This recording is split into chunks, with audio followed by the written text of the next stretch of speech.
Student, last time we have discussed the refining of metals.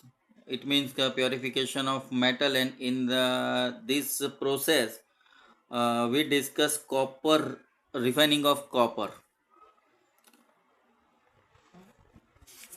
Now, another topic, corrosion. तो ये corrosion हमने already chapter 1 में discuss किया हुआ है। तो कोरोजन है क्या? When open surface of metal is exposed to the air, then the corrosion starts. Now, some example of corrosion. Iron, when exposed to moist air for a long time, acquires a coating of brown flaky substance called rust. And the formula for rust is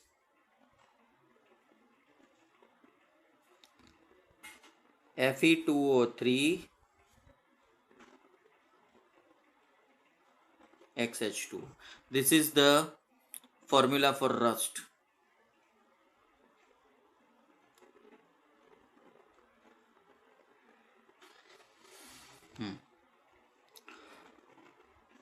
तो ये तो ion का rusting तो I think सबने देखा हुआ है, लेकिन कभी कभी तुम लोगों ने शायद देखा होगा कि सिल्वर के आर्टिकल्स है, सिल्वर का जो ऑर्नामेंट्स है, और दूसरे आर्टिकल्स है सिल्वर के, जैसे कि भगवान का जो ग्लास आता है, फिर थाली आती है, वो सिल्वर की होती है, और वो धीरे धीरे ब्लैक पड़ती जाती है। अगर ज़्यादा दिन तक पड़ी रही तो वो ब्लैक बन जाती है। क्यों? क्योंकि उसके पीछे रीज़न है, the open surface of silver react with sulfur in the air to form a coating of silver sulfide. तो एटमॉस्फेयर में सल्फर डाइऑक्साइड होता है, तो सल्फर डाइऑक्साइड के सिल्वर के साथ रिएक्शन होती है तो सिल्वर सल्फाइड बनता है, और ये ब्लैकिश होता है।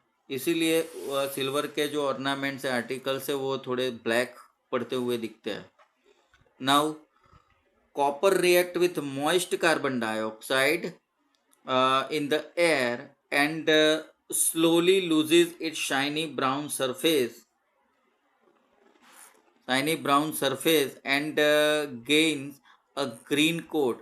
This green substance is copper carbonate. तो तुम लोगों ने शायद देखा होगा कई लोग जो कॉपर के आर्टिकल्स है वो पहनते हैं, जैसे कि रिंग है, बैंगल है, या तो फिर की चेन है, लकी चेन है, ऐसी कुछ पहनते हैं। जो रिंग है वो भी पहनते हैं। तो होता क्या है कि वहाँ पे ग्रीन कलर का एक ग्रीन कलर स्किन है ना, वो ग्रीन कलर की हो जाती है। It is due to copper carbonate. Copper carbonate is green in colour. CuCO3.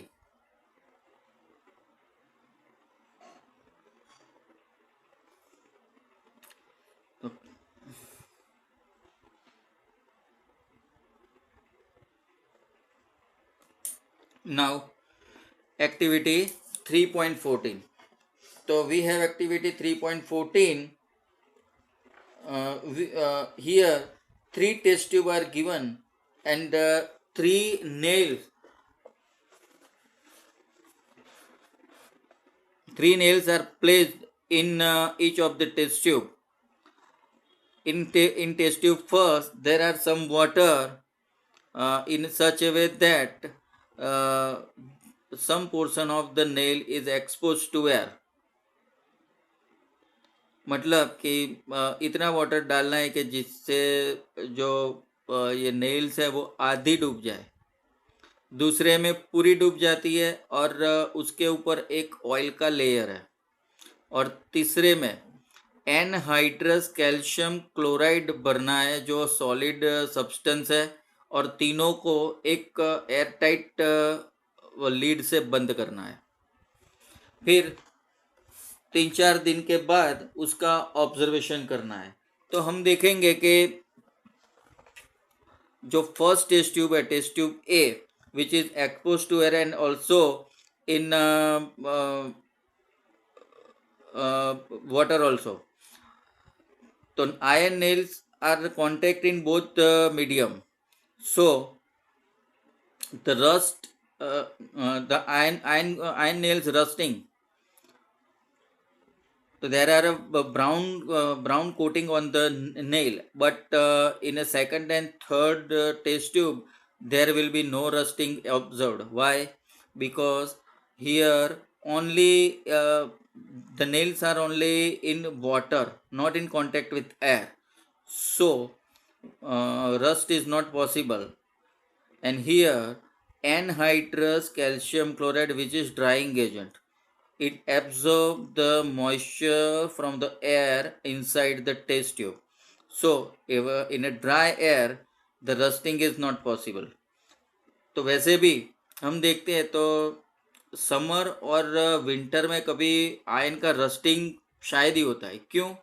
क्योंकि एयर एकदम ड्राई होती है, तो ड्राई एयर में रस्टिंग होता नहीं है। Now prevention of corrosion. The rusting of iron can be prevented by painting, oiling, greasing, chrome plating, anodizing and by making alloys. तो ये अलग अलग मेथड है। हम ज़्यादातर क्या करते हैं कि आयन को रस्ट से बचाने के लिए पेंट करते हैं, आयन को पेंट करते हैं, ऊपर कलर लगाते हैं, फिर ऑयलिंग करते हैं आयन को, जस्ट सीजर, फिर लॉक्स, फिर हुक्स, वो सब में क्या लगाते हैं, जो स्विंग्स के हुक्स होते हैं उसमें ऑयलिंग करते हैं। ग्रीजिंग करते हैं, जो साइकिल जैसे साइकिल के स्पेयर पार्ट्स होते हैं उसमें ग्रीजिंग करते हैं। फिर क्रोम प्लेटिंग करते हैं, जो स्टील जैसा, स्टेनलेस स्टील जैसा अपीयरेंस लाने के लिए क्रोम प्लेटिंग करते हैं, जिससे आयन का रस्टिंग भी प्रिवेंट होता है। एनोडाइजिंग, जो आयन को रस्ट रूप बनाने के लिए एक ऐसा लेयर मेटल का बनाया जाता है, तो वो थोड़ा थिक भी होता है। एंड और by making alloys, alloys means when two or more metals or non metals mixing जब करते हैं तो ये एलॉय बनती है, वो आगे हम देखेंगे। नाउ वन बाय वन हम देखते हैं। अभी गैल्वेनाइजेशन, यहाँ पे गैल्वेनाइजेशन आया नहीं, लेकिन गैल्वेनाइजेशन ऐड हो सकता है। Galvanisation, galvanisation is a method of protecting steel and iron from rusting by coating them with a thin layer of zinc. तो आयन के ऊपर एक जिंक का लेयर है वो बनाया जाता है, उसको कोटिंग कर दिया जाता है, जिससे जिंक है वो आयन से ज़्यादा रिएक्टिव है, इसीलिए जो रस्टिंग होगा वो जिंक का होगा, आयन का नहीं होगा। लेकिन जब तक जिंक आयन पे है, रस्टिंग पॉसिबल नहीं है आयन का, और ये लॉन्ग लास्टिंग भी होता है। The galvanise article is protected against rusting even if zinc coating is broken. अगर जिंक कोटिंग थोड़ा सा निकल भी जाता है, फिर भी आयन का रस्टिंग है वो प्रिवेंट होता है। तो तुम लोगों ने शायद देखा होगा कि किसी जो झोंपड़े वोपड़े होते हैं, छोटे छोटे घर होते हैं, उसमें उसके ऊपर जो आयन के ये पतरे लगे हुए होते हैं, जिसको गैल्वेनाइज पहले से गैल्वेनाइज किया गया होता है, जिससे कि वो लॉन्ग टाइम कई सालों तक वो चलते हैं बिना रस्टिंग हुए। नाउ एलोइंग, अभी एलोइंग की बात हुई थी, एलोई की बात हुई, तो एलोइंग है क्या? It is a method of improving the properties of metal. We can get the desired properties of metal. तो मेटल की प्रॉपर्टीज है वो अपनी यूज के हिसाब से हम मेटल में ला सकते हैं। तो एलोय, एलोय है वो an alloy is a homogeneous mixture of two or more metal or a metal and a non metal. तो टू और मोर मेटल या तो मेटल और नॉन मेटल का होमोजीनियस मिक्सचर है, उसमें जो बेस मेटल है उसको पहले मेल्ट की जाती है, उसके अंदर प्रॉपर मेटल और नॉन मेटल और प्रॉपर प्रपोर्शन में उसमें मेल्ट करते हैं और मिक्स कर देते हैं। तो इससे क्या होता है कि ये एलॉय बन जाती है, उसको धीरे धीरे रूम टेम्परेचर तक कूल किया जाता है। Now, iron is most widely used metal, but it is never used as in a pure form. Why? Pure iron is very soft and stretches easily when hot, but it is mixed with a small amount of carbon, about 0.05%, it becomes hard and strong. तो वो इतना hard हो जाता है कि जिससे कि उसको तोड़ना या मोड़ना बहुत मुश्किल हो जाता है. When iron is mixed with nickel and chromium, we get stainless steel, which is hard and rust proof. तो ये स्टेनलेस स्टील होता है. तो स्टेनलेस स्टील है वो निकल आयन का निकल और क्रोमियम का प्रॉपर प्रोपोर्शन में मिक्सिंग होता है, मतलब एलॉय बनाई गई है वो. ये स्टेनलेस स्टील है जो हम अपने घरों में खाना बनाते हैं, खाना खाते हैं, ऐसे जो यूटेंसिल्स है, फिर डॉक्टर के ऑपरेशन के लिए जो इंस्ट्रूमेंट बनता है वो सब स्टेनलेस स्टील से बनता है, जो रस्ट प्रूफ है, हार्ड है. In this way, the properties of any metal can be changed if it is mixed with some other metal or non-metal. Now, pure gold की बात करते हैं. प्योर गोल्ड वैसे 24 कैरेट का आता है, तो वो वेरी सॉफ्ट होता है, so not suitable for making jewellery. तो ज्वेलरी के लिए सुटेबल नहीं है क्योंकि वो उसका शेप है वो चेंज हो जाता है. When it is alloyed with either silver or copper to make it hard. उसके बाद ऑर्नामेंट या तो आर्टिकल्स बनाए जाते हैं, क्योंकि शेप है वो रहता नहीं है, वो डिशेप हो जाता है अगर प्योर गोल्ड यूज़ किया है तो. Generally in India ornaments can be prepared from 22 carat gold. It means 20 parts of gold and 2 parts of either silver or copper. Now आगे देखते हैं. If one of the metals in mercury then the alloy is known as amalgam. ये sentence है वो important है, वो 1 mark में पूछा जाता है. The electrical conductivity and melting point of an alloy is less than that of the pure metal. As for example brass is an alloy of copper and zinc. तो brass copper और zinc का proper proportion में mixture होता है. And दूसरा है bronze. तो bronze is a alloy of copper and tin. अभी ब्रॉन्ज और ब्रास दोनों इलेक्ट्रिकली बैड कंडक्टर है, लेकिन जो कॉपर, दोनों में कॉपर है, कॉपर अकेला जब यूज होता है तो उसमें वायर बनते हैं, तो ये बहुत अच्छा कंडक्टर है, इलेक्ट्रिसिटी का अच्छा कंडक्टर है. Now solder.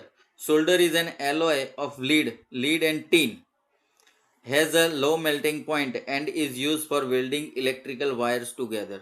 तुम लोगों ने शायद देखा होगा कि जो इलेक्ट्रिशियन होता है उसके पास ऐसा सोल्डरिंग आयन होता है, जिससे कि वो इलेक्ट्रिसिटी से उसका पॉइंट गर्म करता है और उस पर एक मेटल का जो वायर है वो टच करता है, जिससे कि वहाँ पे मेटल पिघल जाती है और वो पिघला हुआ मेटल है 2 वायर को ज्वाइन करके उसके ऊपर एक ड्रॉप कर देता है, जिससे कि क्या है 2 वायर एकदम सॉलिडली एक दूसरे के साथ अटैच हो जाते हैं, तो ये वेल्ड हो जाता है.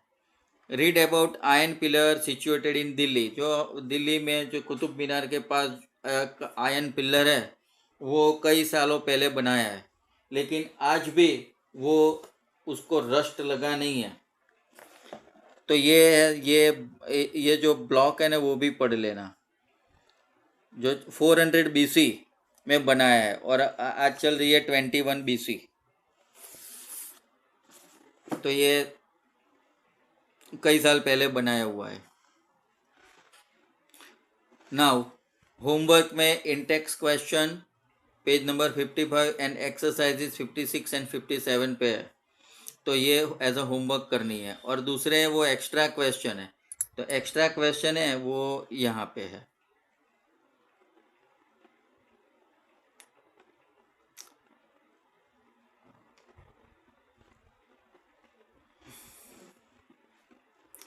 तो ये सब एक्स्ट्रा क्वेश्चन है जो तुम लोगों को लर्न करने हैं, राइट करना है.